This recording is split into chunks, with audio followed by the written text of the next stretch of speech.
Hello, this is Ernest Burley, your CIA, your cool insurance agent, back at you again with some more great information on insurance. I'm a licensed insurance agent with over 30 years experience in the industry with clients across the country, and I'm licensed across the country in various areas of insurance. My specialties include various areas. So auto insurance, homeowners insurance, life insurance, disability, long-term care, business policies, church policies, etc. So pretty expansive information regarding insurance at my firm and the services that we provide to clients across the country. The purpose of this podcast is to empower you, enlighten you, and also educate you so you can make the right decisions based on what benefits you and your family. Okay, this is going to be objective and unbiased information so you can make the right decisions for you and your family. Very important to do that. So that's it. But my intros are short. I don't like long intros. I like to just get at it. So let's get right at it. Okay. Now, today's podcast is going to be called Home Sweet Home. Protect your castle. Okay. So Home Sweet Home, protect your castle. Before we get started with the podcast, though, I want to give a little plug on a session that's going on July the 24th, Saturday, July 24th from 9 a.m. to 1 p.m. called the My Exit Symposium, the My Exit Plan Symposium. And that symposium is going to talk about a lot of different topics that center around estate planning, very comprehensive. Going to talk about estate planning, wills, trusts, life insurance, real estate, bank accounts, things of that nature that will be very beneficial to you and your family. So please tune in to that session, July the 24th, Saturday, July 24th from 9 a.m. to 1 p.m. Please register at FBCGlenarden.org/exit plan. That's FBCGlenarden.org/exit plan, EXITPLAN, because we want to know about how many people are going to be logging on. Already a few thousand people have already registered, so it's going to be a pretty festive event. But we want to know how many people are going to eventually be there, so we can know how to act accordingly and give you a great session. So please log on, and then when time comes, tune in on July the 24th from 9 a.m. to 1 p.m. and get some information about estate planning that's going to be beneficial to you and your family. Okay, so let's jump on into Home Sweet Home, protect your castle. Now, I want to talk about homeowners insurance because I know a lot of clients make a lot of different mistakes regarding their homeowners insurance. Like I said before, in previous podcasts, I don't talk about things that I'm not familiar with. I used to be a claim representative in homeowners, and then I started training people and re-inspecting homeowners claims and things of that nature. So I paid liability claims and theft claims, fire, all different types of claims, roof claims. So I've done all of that. So I'm very familiar with the coverages. So we're going to talk about some mistakes that people make on their policies. And we don't want you to make those mistakes. Okay. So the first thing, don't over-insure your home. So I've seen a lot of people, now I'm on the other side of the table where, I was servicing policies at that time, paying claims on policies. Now we service policies or write policies for clients on the homeowner side. So sometimes mortgage companies will call, or the client will call to get insurance on their home, and the value that they want on the homeowner's insurance is more than they really need. And here's what I mean by that. So when you buy a home, there are three main values or costs to the home, right? So it's the construction cost, that's the sticks and the stones to build the house itself. Then you have the land, and then you have the desirability of the area. Those three areas, the only part that the insurance company is concerned about is the cost to rebuild the house. That's it. They don't care about the land because insurance companies don't insure the land, right? And also the market area. So if you're in one area, one county or city versus another county or city, then the value is going to be different for that home in those different areas. Insurance companies don't care about that. They care about what it costs to rebuild your home or repair your home. So if a tree falls into your home, or your house burns to the ground, or a tornado blows it away, or you have a fire, or someone vandalizes the property, that's what they're concerned about, the repair or replacement cost of the home, not the land, not the market area. Okay, so let's make sure we don't overinsure the home, because if you insure your home for like $1 million, but it only costs $600,000 to rebuild it, guess what you're going to get a check for? $600,000. That's what you're going to eventually get a check for. So don't overinsure your home, because you're not going to get the additional amount of insurance just because you paid that in premium. That's not the way it works. Okay. So insurance companies have a computer program, and it's centered around what we call an IV, insurance to value. That's the insurance logo for insurance to value, IV.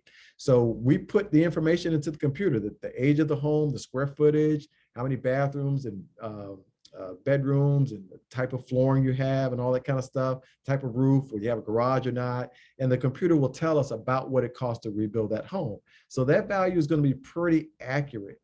So it's no need to say, well, hey, you guys only came up to 300,000, but I'm buying the house for 400,000. I want to insure for 400,000.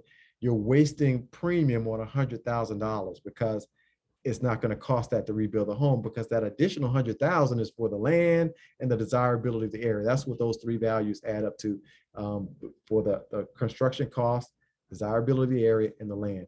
Insurance is just the value to rebuild the home. Okay, so let's not overinsure our home and pay too much money. I want to save you some money. All right, so here we go. Don't underinsure the home either. So you don't want to pay the wrong premium based on you not having enough coverage. And we're going to talk about that in a few minutes too. You want to make sure if you make any additions to the home or make any upgrades to the home, you want to let the insurance company know so it's insured to the proper value. Now let's go over the coverages that are in the homeowner's policy. So the homeowner's policy has several layers of coverage. So the first coverage that most people look at or see is the building coverage. That's the structure itself. So that's the structure, the building, the house, not the land, not the geographical area. And the coverage there is normally what we call ADPL in the insurance industry, accidental direct physical loss. So what that means is basically anything that happens to the house, anything that happens to the house is covered unless it's excluded in the policy. I know that's kind of tricky, right? So, but that's the way to look at the policy. If the insurance company doesn't have an exclusion for the damage to your building, they have to pay for it. They have to cover it. They have to exclude it if they don't plan on paying for it under the building coverage of your property. Now, under the personal property or the contents coverage, it's kind of the other way around. The policies normally go in reverse. If it's not listed, if it's not what they call a named peril, and a peril is something that can cause you harm, right, or danger, something that can endanger or damage your property, a peril, like fire or theft or vandalism, water damage, stuff like that. If it's not something named in the policy, normally it's not covered for your personal property. So it has to be one of those named perils in order for your personal property to have coverage under the policy. Now, some policies, some homeowners policies do have what they call comprehensive coverage for contents, which does give like basically all risk coverage. That's not common, but some policies out there do have that. But normally it's named perils. So if it's not one of those named perils in the policy, then it's not going to be covered for your personal property. Now, personal property coverage is normally given as a percentage of the building coverage. So if your home is insured for $300,000, then policies normally will give you anywhere from 50 to 75% for your contents. So 50% of $300,000 is $150,000. That's a lower end homeowners policy that just gives 50%. So you'd have $150,000 of coverage for your personal property in addition to the $300,000 for the building. If you have more higher end homeowners policies give 75% of your coverage of the dwelling. So that would be $225,000 of coverage for your personal property, in addition to the $300,000 for the building. So there you go. It depends on what company you have and what kind of policy they have as to how much coverage you'll have. And that's built in. That's a built-in limit. If you need more coverage, you can always bump it up. You can say, well, hey, I need more than this 150 or this 225. You can tell them to increase it, and you'll just pay a higher premium. No big deal. Okay. But that's a limit. That's an automatic limit of the policy. Now, next coverage is other structures, or some companies call it additional structures or dwelling extensions. Basically, those are items or structures that are permanently attached to your land, but not attached to the home. So like a detached garage, an in-ground pool, fencing, a shed on a slab, things of that nature that are permanently attached to the land, but not attached to the house. There's a separate limit for those items too. And it's normally 10% or 20% of the building coverage.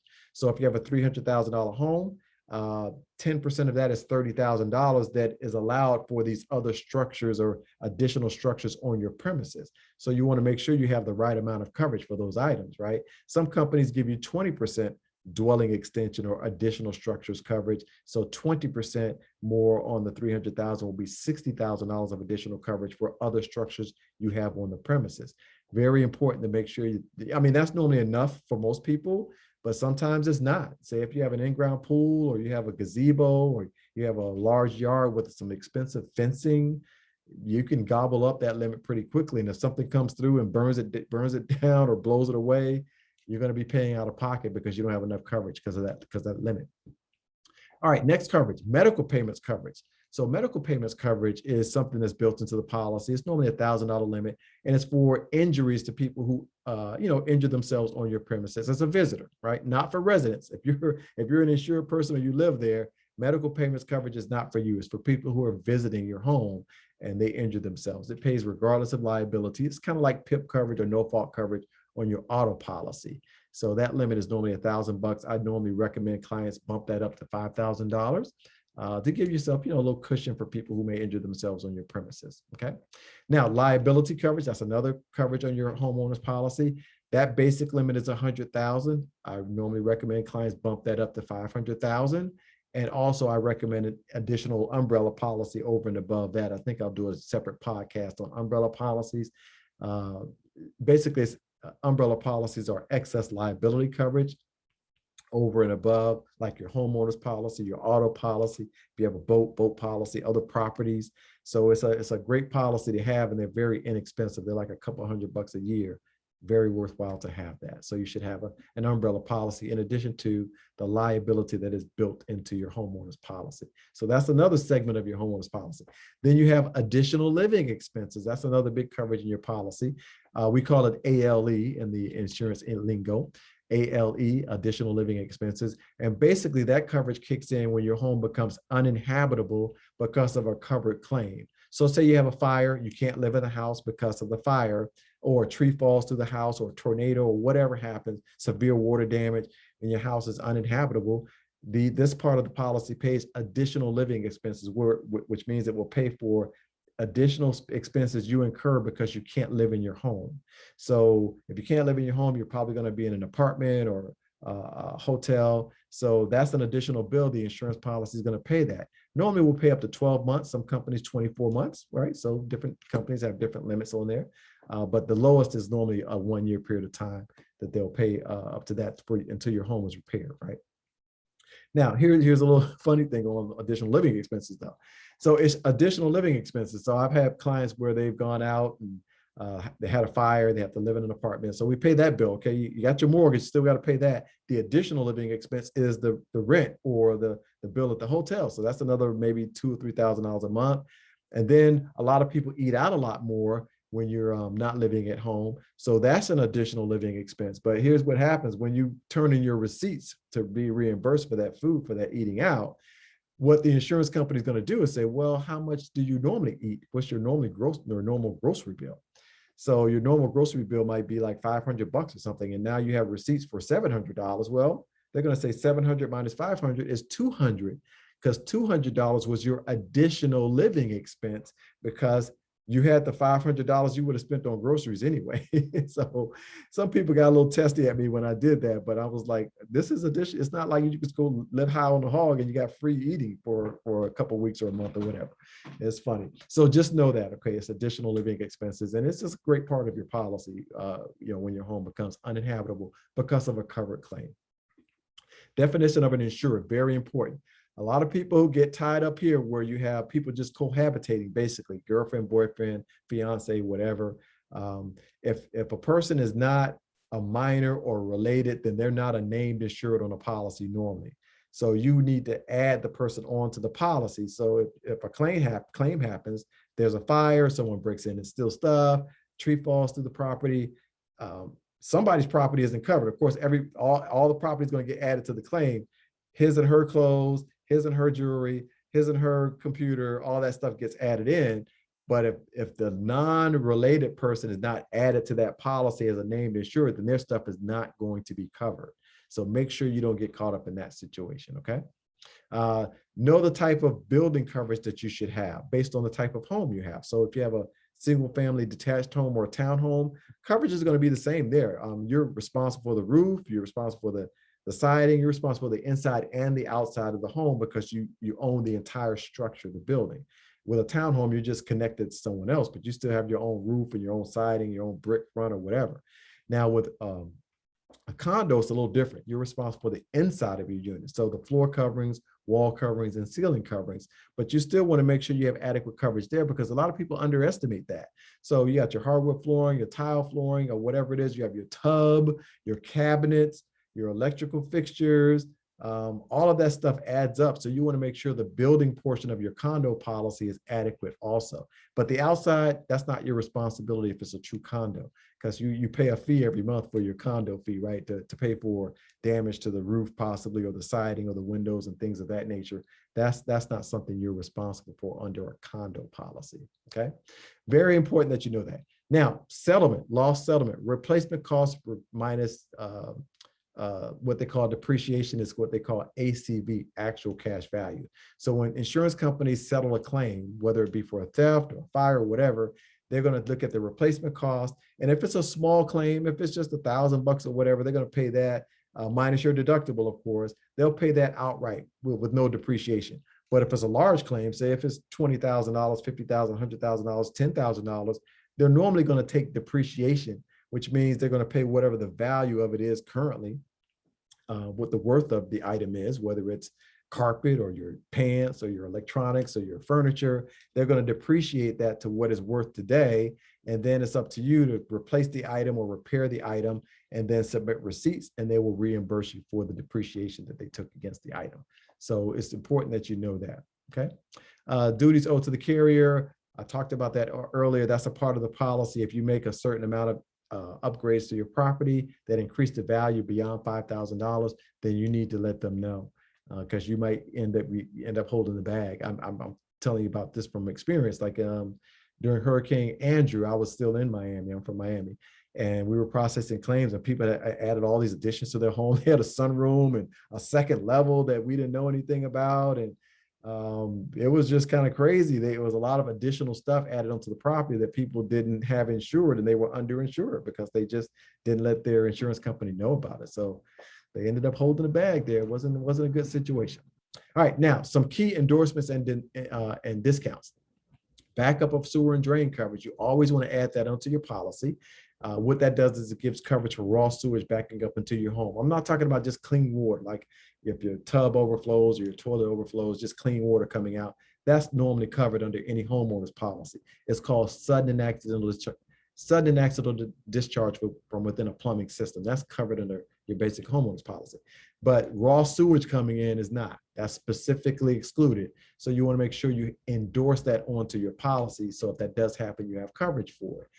Personal articles policies or endorsements onto your homeowner's policy for expensive items. Say jewelry. I just had a client call this week about an expensive jewelry item. So if you have a $50,000 necklace, then your homeowner's policy is going to have a limit. It's not going to have adequate coverage for that $50,000 necklace or that $20,000 ring or what have you. So you want to make sure if you have expensive items, jewelry, firearms, computers, fine arts, things of that nature that are high value, you want to contact your insurance company and make sure that you have them properly insured so you don't get hit with some special limit, when a claim occurs.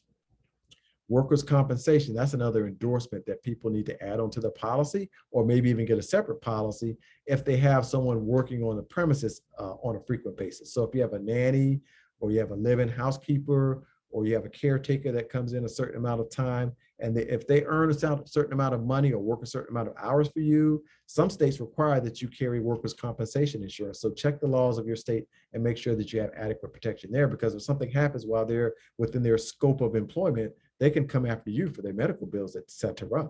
So let's make sure you have a workers' comp claim, a workers' comp policy to cover that exposure. Incidental business. Some people are working from home, so you want to make sure you have an incidental business policy or an endorsement on your policy to cover your business furniture, your phone, the fax machine, whatever you have that's business related. So if something does happen and you have a claim, they find out that it's business related, there's going to be a limit on that stuff. So if you do an incidental business rider or something of that nature on your policy, you can, insure it to what it should be insured for. Now, here's some key discounts on homeowners policies. Save you some money here. A central reporting alarm system. So by central reporting, I mean it is monitored by some company. So not one that just blares off at the location. Not we call that a local alarm. It just blares off and it's not monitored. Some companies give a small discount for that, but the bigger discount is for a monitored system. So if the alarm goes off, someone is calling the home to find out if everything is okay. If they don't get the right response, then they're going to call a police department so the police can come check it out. Right. So that's where you get the bigger discount. Okay. Also, sprinkler system. If you have a sprinkler system in your home, not in your yards, insurance company's not concerned about your yard, right? So if you have a sprinkler system in your ceiling, like the sprinkler heads in your ceiling, you get a discount for that also on your homeowner's policy. Another discount is a multi-policy discount. So if you have your auto insurance and your homeowner insurance with the same company, you get a discount on both policies for having those policies with the same company. Another discount is an advanced quote discount. A lot of people don't know about this. So if you're shopping around for homeowners insurance, even auto insurance, a lot of companies will give you a discount if you make your policy effective 7 or 8 days after you get the quote. So say if today is the 20th and the policy, you don't make the policy effective until the 27th or the 28th, most companies, well, I wouldn't say most, a lot of companies will give you a discount for doing that future effective date on the policy, as opposed to making it effective now or within the next couple of days. And then some companies give what's called a new home discount. So that's another discount that you can have added onto your policy. All right.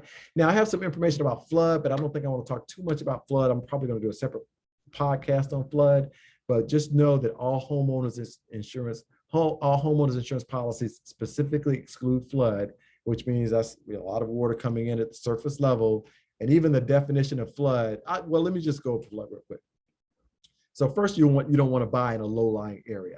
I covered that in another session called Real Estate or Real Mistake. So check out that podcast. I talked about that. Don't buy in a low-lying area. I don't care how much you love the home.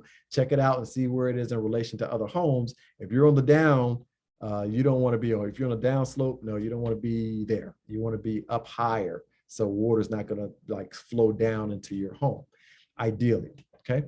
Now, no homeowners policy, no homeowners company really writes flood insurance. They write it through the federal government, the NFIP, the National Flood Insurance Program. So insurance companies will write the policy, but it's backed by the federal government. It's a federal government policy. So you can get a policy that way. And the condition of flood, just real quick, has to be your property and an adjoining property, not just your property inundated with water. That's not a general condition of flood. So it has to be your property and your neighbor's property, or your property and the street, or your property and the sidewalk. That's two contiguous properties that were affected by that surface water, that flood water. If it's just affecting your property, that's not a general condition of flood, unless your property sits on 2 acres of land or more, then that would be considered a general condition of flood, and the flood policy will probably give you coverage in that case, okay? I may do a more specific or more detailed podcast on flood insurance. We'll see. So again, hey, that's it for this podcast. I just wanted to go over the main things, how to protect your home, sweet home, protect your castle, and make sure that we have the right coverages and we understand our coverages on our homeowners policy. I want to plug the My Exit Plan Symposium again for July the 24th from 9 a.m. to 1 p.m. Please go to FBC Glenarden, FBCGLENARDEN.org/exit plan. That's EXITPLAN, and register. And then let's log in at 9 o'clock on Saturday morning, July 24th, and we'll be talking about a whole lot of aspects of estate planning. Wills, trusts, life insurance, real estate, bank accounts, all that kind of stuff that will be very beneficial to you and your family. All right, so let's recap today's podcast. Home, sweet home, protect your castle. That's the name of this podcast. So we learned the homeowners policy is broken into several different layers. You have your building coverage, your personal property or contents coverage. You have other structures on the premises. That's a separate coverage. You have liability coverage, medical payments coverage, additional living expenses coverage. So a lot of different sections of the policy have limits on them, and you want to make sure you have adequate coverage based on what you need to have covered. So the takeaways is to make sure that you have the proper coverage, the endorsements. We talked about incidental business. If you have a lot of jewelry or fine arts or firearms, things that may have a limit on them because you have just a large amount of them, make sure you have that policy endorsed to cover those items adequately for yourself. If you have people working on premises for an extended period of time, or you're paying them a certain amount of money, check with your state and make sure you either do or don't need to carry workers' compensation for them. So make sure you have the proper protection, and also make sure you don't overinsure your home. So we talked about what the main factors are in your home, the construction of the home. The construction of the home, right? The land and the desirability of the area. And we don't want to insure the desirability of the area or the land, because insurance companies don't care about that. They care about the actual structure itself. Okay. Thank you so much for listening. I appreciate you. You know I do. Please spread this podcast to others, let them know about it, and ask them to spread it to others, and so on and so on. If you want to connect with me, my email address, the easiest way to connect with me is my email address. It's ernestburleyjr@gmail.com. That's ERNESTBURLEYJR@gmail.com. Or you can call my firm at 301-262-2600. Again, that's 301-262-2600. We'd be delighted to help you in any capacity in the insurance arena. Okay. Well, that's it for today. This is Ernest Burley, your CIA, your cool insurance agent, signing off. Until we speak again, y'all take care. Be safe out there.